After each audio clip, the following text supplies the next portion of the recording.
A car that reaches 350 kilometers per hour costs more than $20 million and is considered the most advanced machine in motorsport can't start by itself. That's right, the most sophisticated Formula One car on the planet depends on other people just to turn on. And it's not one person, it's several.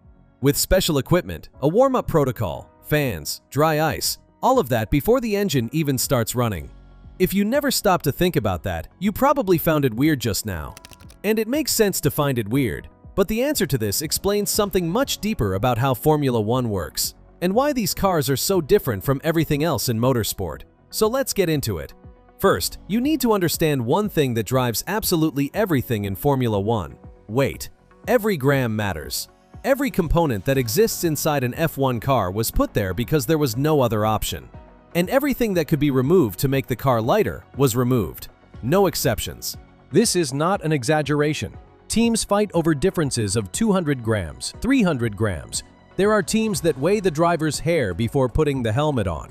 McLaren is famous for once asking Lewis Hamilton to cut his hair before a race to save a few grams.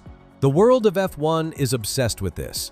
And inside this obsession with weight, a decision was made that seems absurd at first glance: removing the internal starter motor from the car. You know that component that exists in any normal car? Yours, your mom's, your neighbor's? That is responsible for starting the engine when you turn the key or press the button. In Formula One, that doesn't exist. It was removed because it weighs, because it takes up space, because it's an item that is only used in the pits and not on track, so it doesn't make sense to carry it through the entire race. Result: the F1 car can't start by itself, period. But then, how does it start?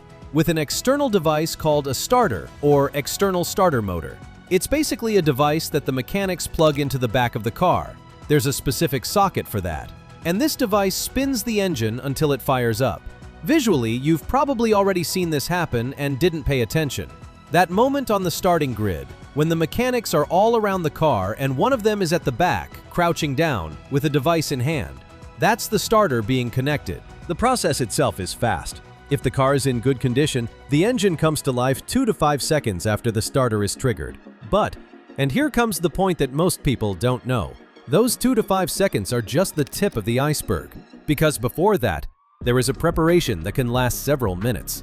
So let's talk about that preparation, because it's what makes everything more complex than it looks. A Formula One engine operates under extreme conditions: temperature, pressure, rotation, everything at the limit of what physics allows. This engine can spin at more than 15,000 RPM. To give you an idea, the engine of a regular car rarely goes past 6,000 or 7,000 RPM, and it already starts destroying itself if it stays in that range for too long. In an F1 engine, 15,000 RPM is normal operation. For this engine to work without destroying itself, it needs all the internal fluids, especially the oil, to be at the right temperature before starting. Because if you start the engine with cold oil, it won't be able to circulate properly, it won't lubricate the parts the way it needs to, and you can damage components that cost a fortune. So what do the mechanics do?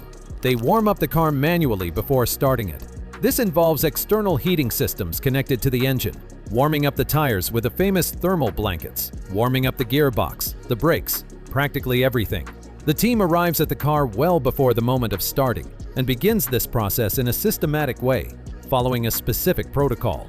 Only when the fluids are at the ideal temperature is the starter connected and the engine fired up. And then comes another curious detail. Once the engine starts, you can't just leave the car sitting there running for too long. The F1 engine is designed to race, to be in motion. The cooling system of these cars relies heavily on the air that comes in while the car is moving. Through the nose, through the ducts, through the air intakes you see spread across the bodywork. When the car is stationary, that airflow doesn't exist, and the engine starts overheating quickly. That's why, every time an F1 car is started in the pits, you'll automatically see mechanics arriving with industrial fans and sometimes dry ice to cool specific parts of the car. It's not a display protocol, it's not for the camera, it's a real necessity. They are literally keeping the car alive while it's standing still. And what happens if the car dies on track during the race?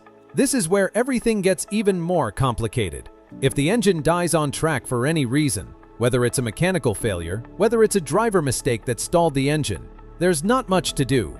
The driver has no way to restart the car by himself because there's no internal starter. There's no start button that fixes the problem. Generally, what happens in these cases is retirement. The driver parks the car in a safe location, and the car gets collected by the safety car or by the crane. In some cases, if the car stops close to the pits or in an accessible position, The team can try to start it with the portable starter, the same one they use on the grid. But this is only possible if the marshals authorize it and if the car is in a safe position for the mechanics to approach. Most of the time, if it stops on track, the race is over.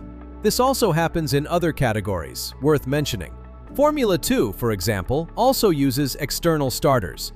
Some other junior categories in motorsport followed this same logic because the concept of eliminating unnecessary weight and complexity runs through high-level motorsport. But Formula 1 is the most extreme case and the most well-known.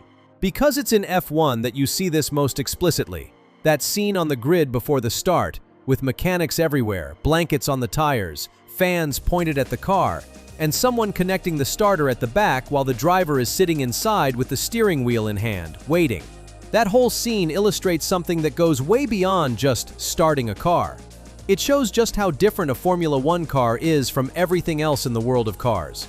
It was not built to be practical. It was not built to be convenient. It was not built for you to be able to use it on your own. It was built for one single thing: to be insanely fast on track. Every design decision, including the decision to remove the internal starter motor, exists in service of that speed. Less weight, more speed. Simple as that. And the result is that you have the fastest and most advanced machine in all of motorsport that needs a team of dozens of people just to get moving. There's a beautiful irony in that. The car that dominates technology, that uses aerospace-grade materials, that has electronic systems more advanced than most commercial airplanes, that car can't start by itself. It needs people. It needs teamwork. It needs preparation, care, an entire protocol before it turns on. It's the perfect symbol that in Formula 1, no matter how much the driver is the face and the car is the star, what truly moves all of it is the team behind it. If you enjoyed this curiosity format and want to see more content like this about what happens behind the scenes in Formula 1, subscribe to the channel.